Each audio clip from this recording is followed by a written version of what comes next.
Kula terangno saking mulai asbabun nuzul. Rata-rata ulama itu berpendapat bahwa asal mula Isra itu sebagai hiburan ya. Hiburan dari Tuhan ya, Allah nyukani pelipur larang gini ku saat Nabi ngalami dua kesusahan ya.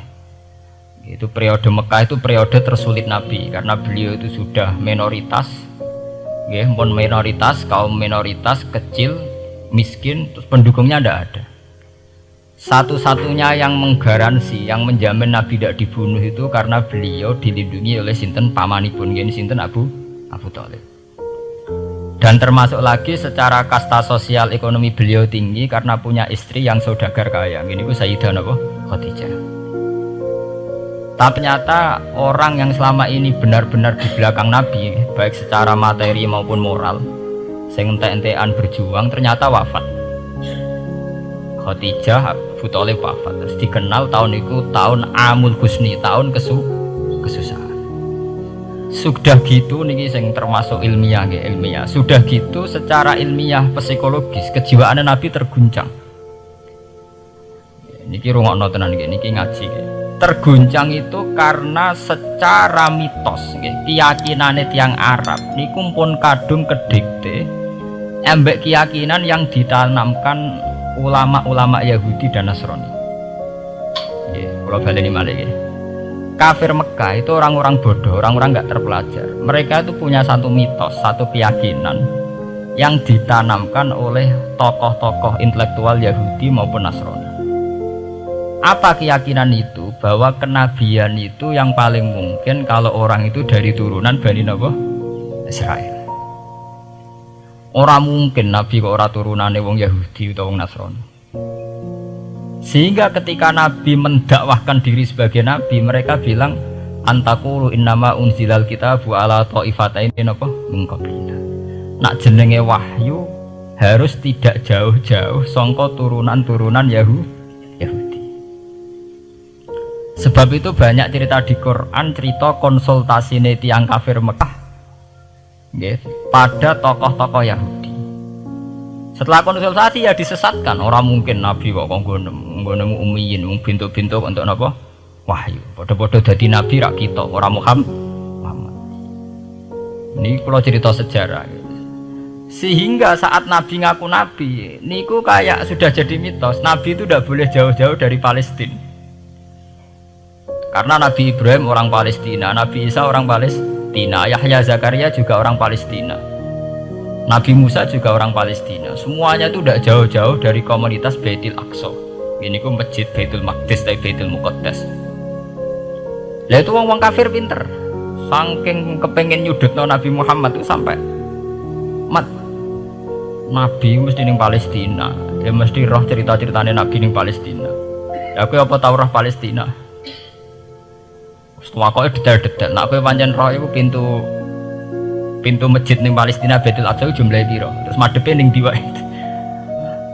Jadi bahwa Nabi ngeklaim diri sebagai Nabi yang bisa membaca malakutas samawati, baca alam-alam gaib, niku dites nak iso tenan saiki aku takok jumlahe pintu Baitul Maqdis piro.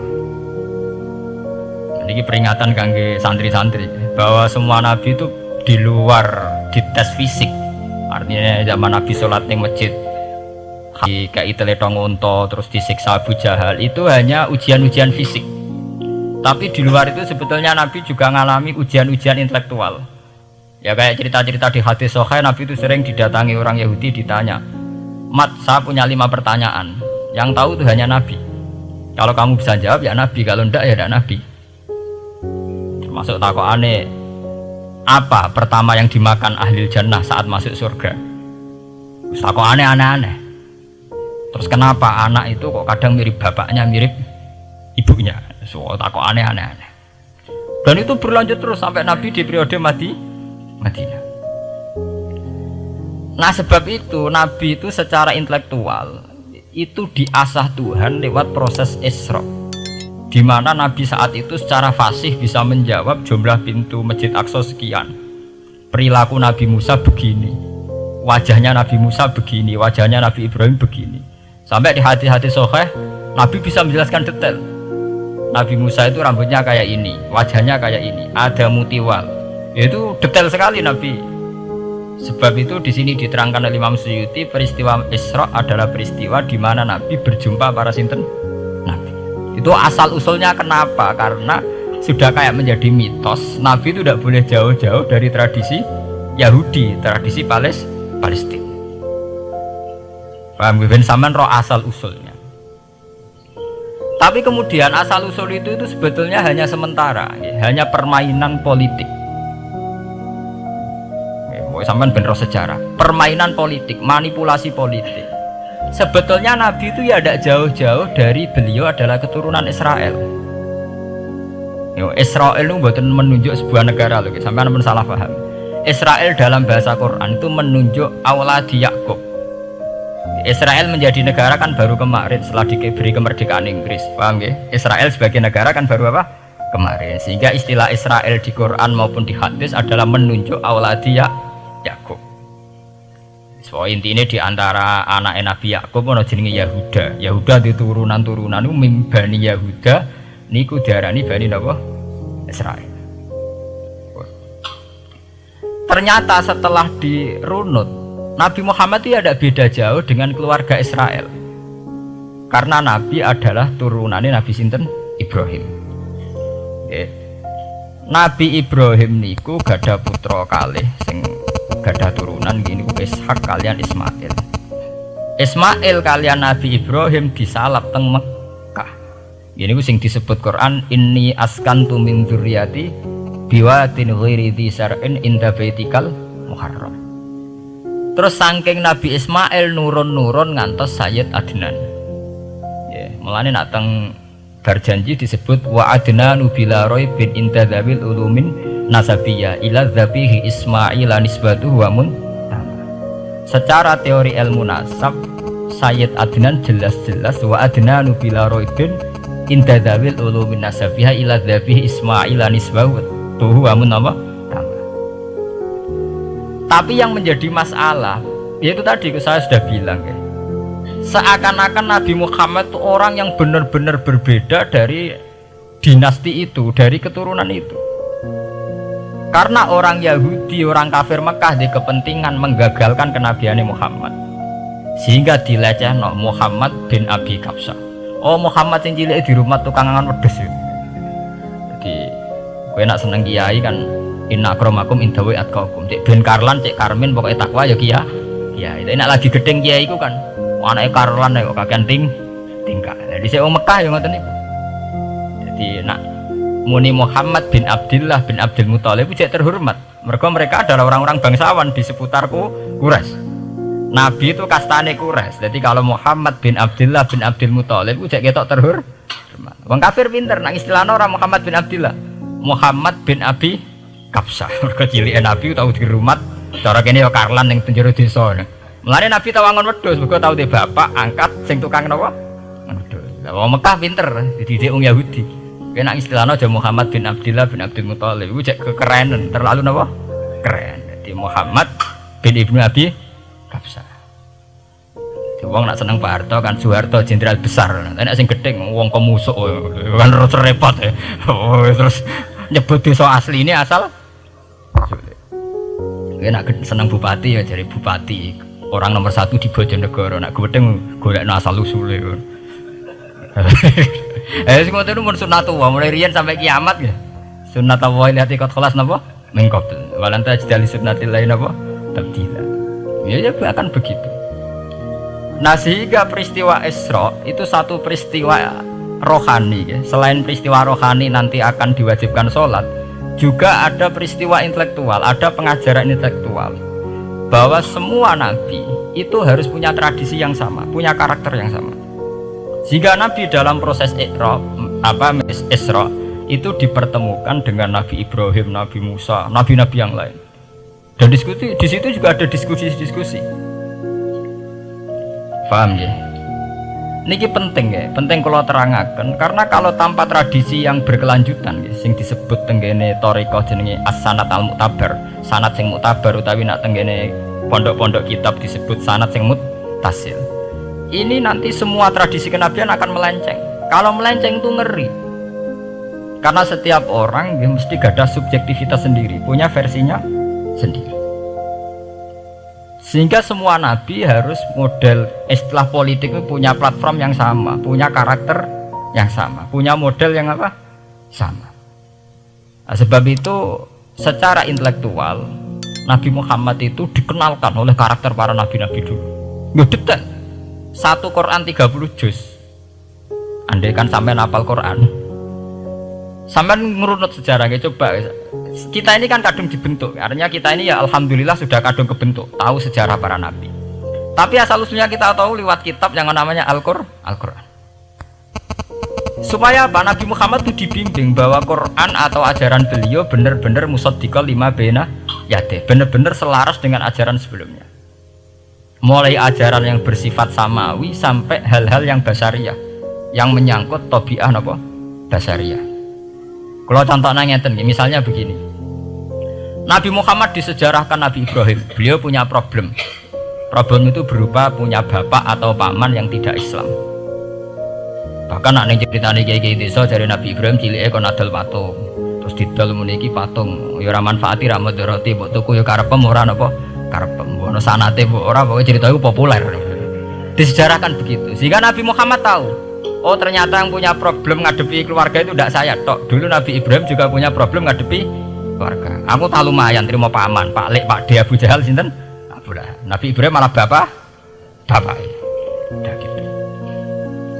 Setelah itu juga diceritakan tentang Nabi Nuh, Nabi Lut, seorang nabi besar yang punya nasib sial, yaitu istrinya pengkhianat. Mereka jadi kiai di bojo judes itu tidak masalah, mulai terima kiai di bojo judes biasa. Ya itu tadi Nabi Nuh, Nabi Lut itu lebih ngeri ketimbang itu di bojo apa? Bukan kebenaran. Kita kan paling dicoba bojo judes, kan ringan banget. Paling banter mecano piring gelas itu murah banget ya. Begitu terus Nabi Musa juga gitu. Diceritakan Nabi Musa, beliau adalah seorang sosok Bani Israel yang temperamental. Ya basariah sekali. Saking temperamentalnya ketika tukaran ya jotos. Karena nak kiai temperamental kadang jotosan ya ono sanate ya Nabi Musa ku nak tukaran ra cocok napa? Jotos. Fawakazahu Musa faqada alai. Artinya ya basariah sekali. Cerita ABG ini kubire nggih wonten saat beliau melarikan diri lala ketemu cewek loro. Ya ora wentise barang Nabi Musa, waduh mari maksiat ae terus kan. Wadek aja mlaku ning ngarepku. Nah kena angin aku roh sikilem mari nafsu. Aku nabi kok nafsu barang kan ra pantes. Nah ngono ke mlaku guri. Ya basariah sekali itu sampai detail.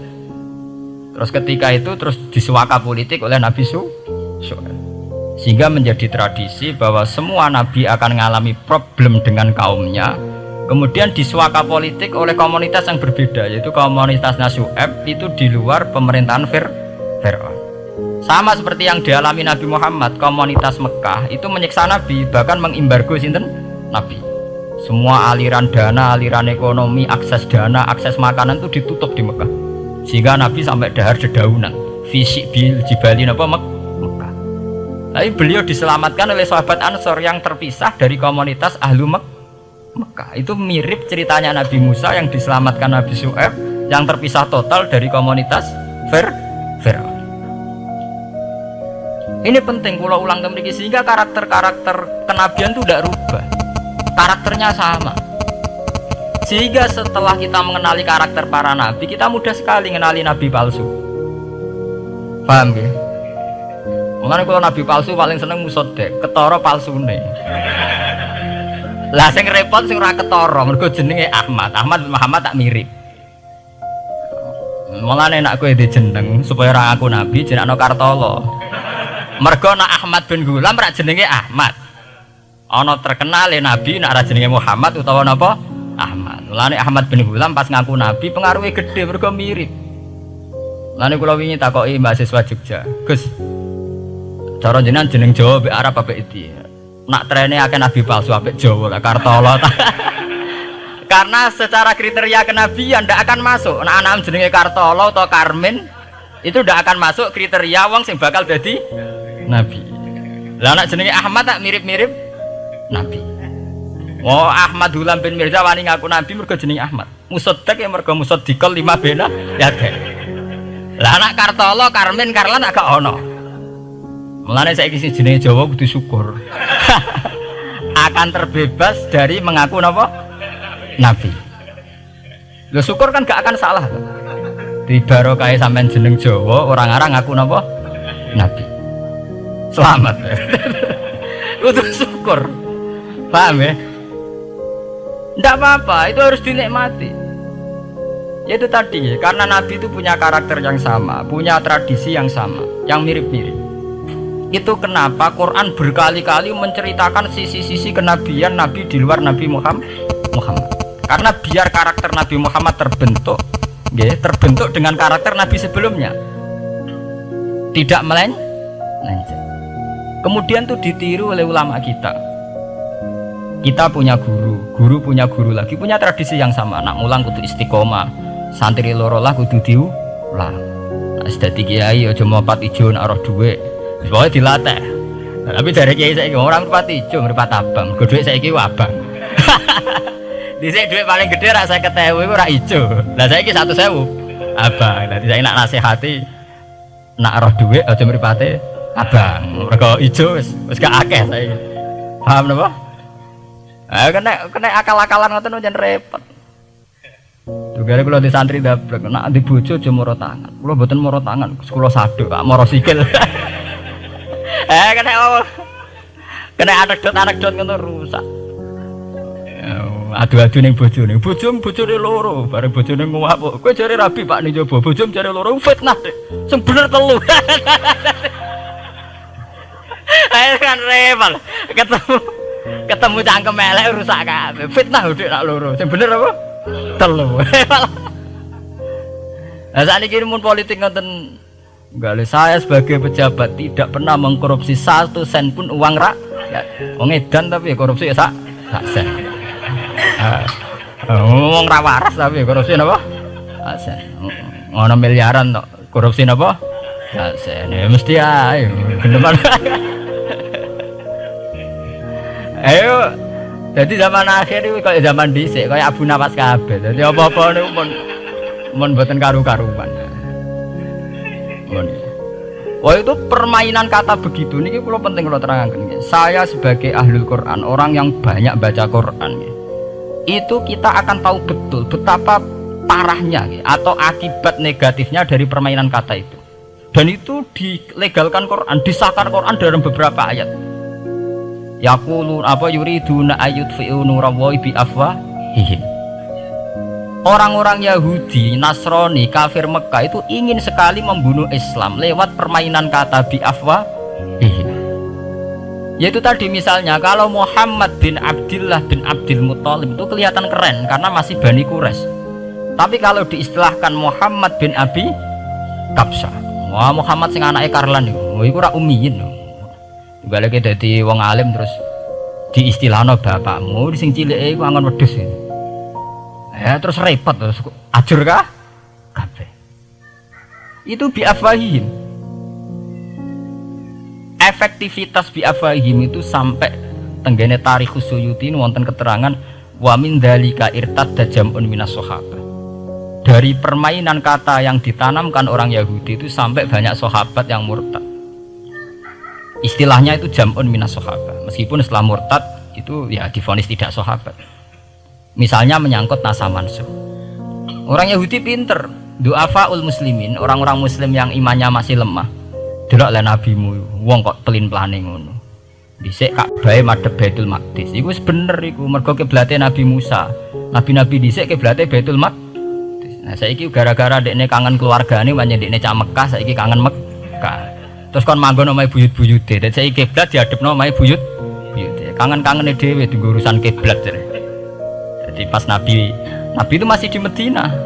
16 bulan Nabi salate madhep Baitul Maqdis. Suatu saat tok wahyu falanu waliyana kiblatan tarduha. Fawalli wajhaka syatral Masjidil Haram. Sakniki kan madhep teng Mekah. Sajane iki normal saja. Artinya normal ya normal. Tapi orang Yahudi memanipulasi bahwa itu fakta, bahwa Muhammad itu memimpin agama dengan cara tradisinya sendiri. Mergo dekne kangen keluargane ra iso muleh terus sholat madhep daerahe dhewe nggo pelipur lar. Ya jare sahabat sing doa fal muslimin diangen-angen ya iya. Nah niki kula peringatan tentang santri-santri ya. Sebab itu kalau sampean jadi kiai itu santri harus punya wawasan intelektual yang luas. Semenjak itu Quran mewahyukan secara nalar sejarah. Ya niku sing disebut ayat inna awwala baiti wudi'a lin-nasi lalladzi bi Bakkata mubaraka wa hudal lil alamin fihi ayatum bayyinatum maqamun apa Ibrahim. Akhirnya Nabi Muhammad nantang ning tokoh-tokoh Yahudi. Apa salahnya saya punya dua kiblat? Baitul Maqdis adalah kiblatul anbiya karena dulu Nabi Musa di situ, Nabi Isa di situ. Sekarang saya menghadap ke kiblat yang lain karena itu kiblatul Ibrahim dan dia lebih senior. Lebih apa? Senior. Sebelum ada Baitul Maqdis sudah ada Mekah. Mekah lebih senior, lebih tua. Terus disebut fihi ayatum bayyinatum maqamun apa? Ibrahim. Nabi Musa, Isa adalah periode setelah Ibrahim. Sebab itu akhirnya semenjak perdebatan itu orang Islam bangga. Makanya sampean kalau ngaji hadis-hadis sahabat itu bangga. Ana miman sholla ilal kiblaten, ya. Ana miman sholla ilal kiblaten. Aku termasuk sahabat yang menangi dua kiblat. Mergo zaman madhep Baitul Maqdis ya kiblatul anbiya, madhep Mekah ya kiblatul anbiya. Artinya apa? Perdebatan ini dimenangkan oleh Nabi Muhammad bukan karena mitos atau kultus atau taklid buta, tapi memang secara sejarah kiblat tertua adalah Mekah. Ini disebut inna awala baiti wudi'a lin-nasi lalladzi napa bi Bakkata mubaraka wa hudalil alamin fihi ayatum bayyinatum maqamun apa Ibrahim. Artinya Quran tidak pakai teori mitos. Pokoknya nabi ini saiki aku ya terserah aku, itu tidak begitu. Paham ya? Tapi diterangkan secara kesejarahan bahwa asal usul Mekah jadi kiblat itu rasional sekali. Bukan karena nabi orang Mekah, mboten. Memang dulu-dulunya Nabi Ibrahim berkiblat di situ. Jika Quran jawab inna awwala baiti wudi'a lin-nasi lalladzi bi Bakkata mubaraka wa hudal lil alamin. Terus kula bolak-balik masalah Isra ya. Niku masalah-masalah yang selain pelipur lar itu ada petualangan intelektual, petualangan ilmiah, di mana Nabi Muhammad diperkenalkan oleh Allah, ya, diperkenalkan watak para nabi, pilihan hidup para nabi, bahkan tradisi-tradisi para nabi. Sehingga mangke teng hadis sahih wonten keterangan saat Nabi nyancang atau menambatkan khimar atau buruk itu ya di batu yang dulu dipakai para nabi untuk nyancang nopo khimar. Jadi tradisi itu dimulai dari barang-barang sepele. Carane nyancang buruk nabi mirip sama dengan nabi-nabi yang apa dulu. Terus memulainya Mi'raj juga sama dengan nabi-nabi dulu. Bon niku sing secara ilmiah tarikhiyah. Sakniki sing menyangkut akidah firqah fil Islam. Ini kalau terang. Menurut ahli sunnah, orang yang mengingkari Isra itu kafir. Ya kafir karena dzikra fil Quran, ya. Isra itu dzikra fil Quran. Makanya tadi saya jarang sekali pakai bahasa Mi'raj. Tapi nak teng Indonesia kadung menang merjep peristiwa Isra dan apa? Mi'raj. Pokoknya bahasa kadung salah, kadung menangan ya menangan. Kadung istilah Isra dan apa? Sebetulnya yang disepakati ulama itu hanya Isra. Artinya yang memungkiri Isra itu kafir karena dzikra fil Quran. Lah kemudian Mi'raj menurut keyakinan ahli sunnah itu terjadi. Setelah terjadi itu masalahnya biruhi wa jasadihi jami'an ma'an atau biruhi faqat. Nah, kemudian menjadi firqah-firqah yang macam-macam. Ada yang meyakini biruhi wa jasadi, ada yang meyakini biruhi napa faqat. Sampean kalau ngaji Al-Kawakibul Lama'ah karangannya Mbah Fadl atau kitab-kitab panduan ahli sunnah yang disahkan oleh NU dulu pas musyawarah besar di Jepang yang dipakai panduan itu dulu yang disahkan itu Al-Kawakibul Lama'ah yang dikarang Mbah Fadl. Itu memang kita termasuk ngikuti yang biruhi wajah jadi.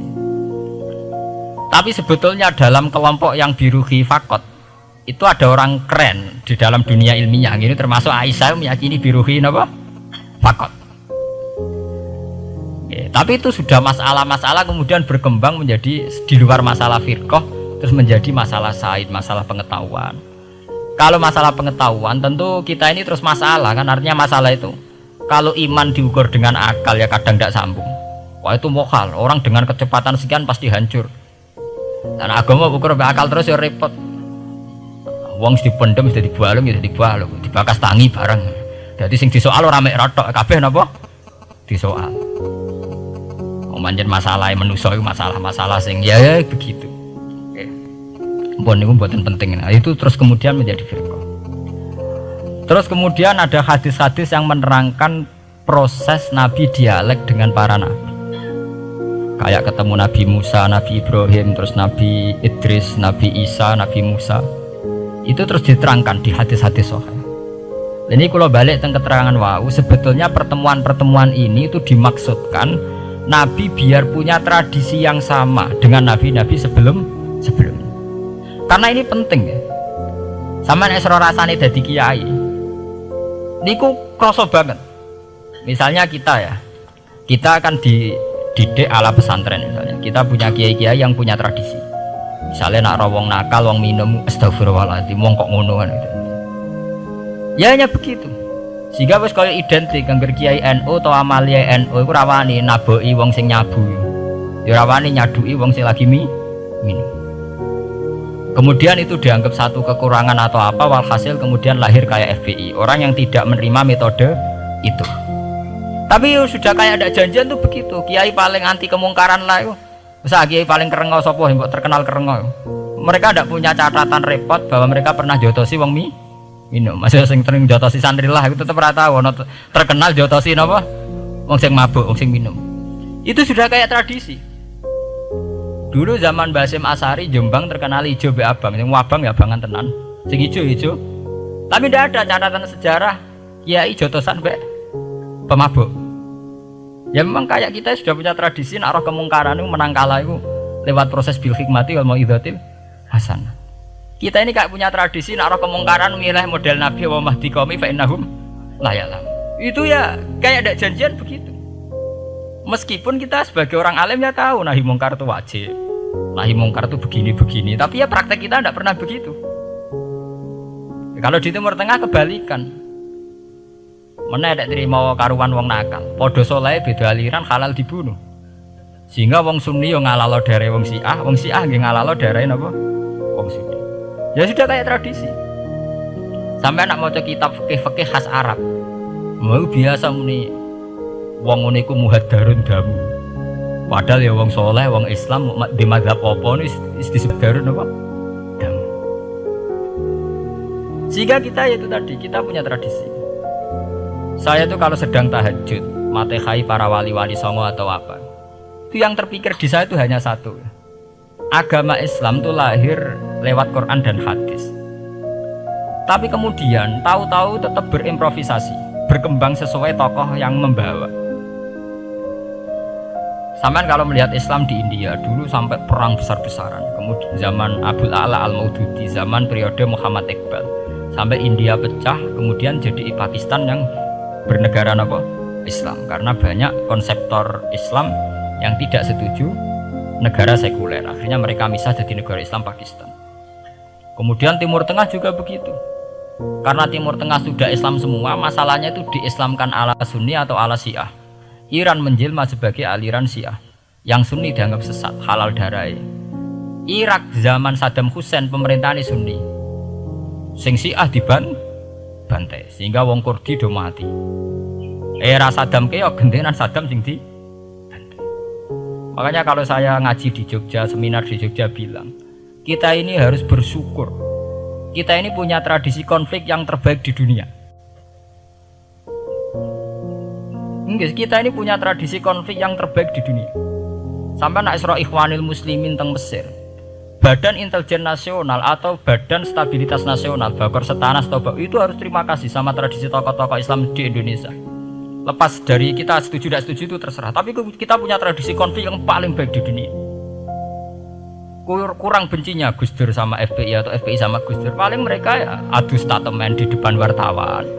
Itu bagus sekali, caranya ngarap wis tembak-tembakan. Kita punya sejarah, secara pesantren saya itu punya sejarah panjang.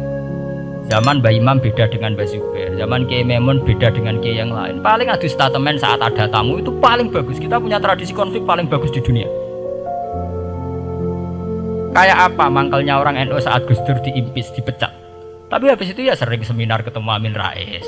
Ya mereka adu polemik, ini tidak konstitusional, ini apa. Gus Dur nggak jurus dekret, sing sitok nggak jurus sidang istimewa. Nah, kurang serem sidang istimewa dilawan sidang luar biasa. Pokoknya agak istilah sing serem-serem. Tapi tidak saling bunuh loh, sampean harus syukur loh. Selama ini orang awam sering bilang, loh kiai kok tukaran. Sampean bandingkan di Timur Tengah, jenenge tukaran mesti tahdirudam. Para polisi, para badan intelijen, para yang menjaga stabilitas negara ini harus terima kasih sama tradisi tokoh-tokoh Indonesia. Yang namanya di Mesir, di Irak, di mana-mana jenenge tukaran mesti melibatkan pertumpahan darah. Saat Arab Saudi jadi Wahabi itu besar-besaran itu. Pembunuhan apa pengusiran orang-orang Sunni. Tapi di Indonesia enggak. Di anarkis. Paling itu tadi adu polemik. MLB dilawan MLB itu masih keren sekali, tidak apa-apa. Itu lebih baik ketimbang adu jotos atau adu hizib lah. Itu masih bagus. Nenda ini sampean biar paham, biar syukur jadi bangsa Indonesia. Kita punya tradisi konflik yang baik. Sama nak setelah peristiwa teng Irak, ya, teng Sudan, teng Khartoum, teng Darfur, itu kan orang Islam semua. Gara-gara beda madzhab saling bunuh. Di Mesir ya gitu, Ikhwanul Muslimin dengan pemerintah dan sebagainya. Hatta saya sebesar Sayyid Qutb, sing tokoh populer mohon gak budutnya boten jelas. Di Indonesia bagus sekali. Kita menangi zaman secara sejarah ya. Kita menangi bedanya dulu Ahmad Hasan dengan tokoh-tokoh NU. Kulo nu menangi secara sejarah sering baca. Terus zaman anyar-anyarane NU asas tunggal, bedanya Gus Dur dengan Kiai As'ad. Sakmangke bedane PKB dua versi. Mereka menyelesaikan secara beradab lewat pengadilan, pengadilan kalah lewat MA, beradab sekali. Kita harus bersyukur. Dibanding penyelesaian konflik kayak di Irak kemudian ngundang Amerika, akhirnya sekarang kacau balau. Di Timor Leste yang latihan bikin Ramos Hurtado disuduk. Indonesia paling banter ngobong fotonya SBC. Ya masih terhormat lah, masih artinya masih beretika. Kita harus syukur punya bangsa yang beradab. Wong ras tujuan tan kiai yo rasan-rasanan. Kiai kok ngono, sitok kiai kok ngono. Nek sing kiai tengah-tengah ayo ono sing ngono, ono sing ngene. Sing ra melok-melok biasanya terus milih amane, ya ono sing ngono, ono sing ngene. Jadi artinya kita yang baik. Saya itu berkali-kali ngaji. Sampean kalau sering baca Quran dan menghayati, artinya orang maca Quran pelang-pelang rara karepe menghayati. Saya itu sekarang sesadar-sadarnya, saya masih belajar. Ini jamaah sini harus tahu. Saya hingga detik ini masih belajar. Entah itu lewat belajar baca Jalalain atau belajar merenung maupun belajar lewat yang lain. Quran itu dulu ya sering nyebut begitu itu saya tidak paham. Sekarang tuh saya paham, tambah paham. Misalnya di juz 4 ada istilah ikhwanan. Orang mukmin disuruh ingat peristiwa-peristiwa yang dulu saling kuntum a'daan fa'allafa baina qulubikum fa'asbahtum bi ni'matihi napa ikhwanan. Dulu kamu bermusuh-musuhan yaitu antara kelompok Aus dan Khazraj. Gara-gara barokatul Islam sekarang kamu menjadi ikhwanan. Menjadi bersaudara. Sampean kalau melihat TV merunut konflik di Irak, sering ada bom bunuh diri, itu kan ada asal usulnya. Memang sekarang orang menimpakan kesalahan itu pada pasukan multinasional yang dipimpin Amerika dan Inggris. Tapi sebetulnya ada usul-usulnya. Sampai Amerika bisa masuk karena orang Irak tidak ikhwanan. Tidak apa? Yaitu ada Syiah, ada Sunni, mereka saling menikam, saling bunuh. Sehingga karena ada ikhwanan ini pihak ketiga masuk, yaitu tentara multinasional. Makanya saat di Jogja ditanya, cara jenengan sebuti menyangkut Ahmadiyah, menyangkut konflik di Jakarta, saya bilang sekarang setiap orang bikin from apa forum, yaitu baik kalau niatnya baik-baik. Tapi andaikan saya ditanya Tuhan nanti, hak kowe iku kelompok apa? Pokoknya angger NU atau Muhammadiyah aja mayoritas, kamu milih salah sitok itu. Bukan karena saya oportunis milih yang besar, itu lebih baik, lebih maslahat. Karena kalau setiap orang merasa benar bikin kelompok sendiri akan menjadi kelompok banyak. Dan saat menjadi kelompok banyak, tentu konfliknya lebih tidak terpola. Tidak apa? Terpola. Umpama Hasim tukaran mbek Den Samsudin itu terpola. Tapi nek angger wong ngrasa duwe ketua dhewe tidak terpola. Bagaimanapun ikhwanan harus disyukuri. Nggih, dalam kondisi berteman. Sebab itu Nabi sering ngendikan ilzamu jamaahirul muslimin wa man sadza sadzafin. Mbok kamu itu ikut kelompok mayoritas saja. Jamaahirul muslimin cara bahasa netralnya mbok ya kamu itu ikut kelompok mayoritas saja. Karena kalau orang merasa benar kemudian bikin kelompok sendiri itu tidak ada selesainya. Lah akulah cara nuruti GR sebagai kelompok dewi. Aku ya di umat, di pengaruh sing nyucup wis akeh. Tapi kalau semua orang merasa begitu kan repot. Mursid di kelompok dewi, tukang toreko di kelompok dewi, tukang ngaji di kelompok dewi. Model kitab pirang-pirang sesuk ana jamaah Jalalain, jamaah Muin, jamaah Fathul Wahab. Sing iso ngaji jamaah tahlil, jamaah istighosah. Ora ono bare itu. Saya itu kalau ditanya di Jogja, meskipun saya kritis, artinya kritis itu mungkin terhadap satu fenomena kita ada setuju atau Muhammadiyah dalam banyak hal atau satu dua hal. Itu tidak menjadi alasan kita untuk tidak mengikuti mainstream. Karena kalau mainstream ini dilanggar, itu kita tidak akan ikhwanan. Dan akibat negatif dari tidak ikhwanan adalah kayak kasus Irak. Iran itu kenapa tidak mudah diserang Amerika padahal punya nuklir? Karena mereka seragam Syiah semua. Itu lebih gampang, lebih susah. Lawan itu apa? Susah. Arab Saudi juga mudah diadu karena karuan seragam Wahabi semua. Kita tidak bicara itu ya akidah. Mungkin kamu bisa debat Wahabi itu benar apa enggak. Tapi karena relatif aman, nggak diacak. Indonesia juga gitu. Kenapa tidak banyak konflik? Karena orang itu Islamnya kalau udah NU ya Muhammadiyah. Buat cocok cocok, boleh milih. Itu lebih mudah. Ketimbang ada faksi-faksi baru, kemudian stabilitas menjadi tambah kacau. Lalu kalau saya pribadi menghimbau. Melihat ayat itu dihitung Tuhan sampai Allah ngendikan apa ifkuntum a'daan fa'allafa baina qulubikum fa asbahtum bi ni'matihi apa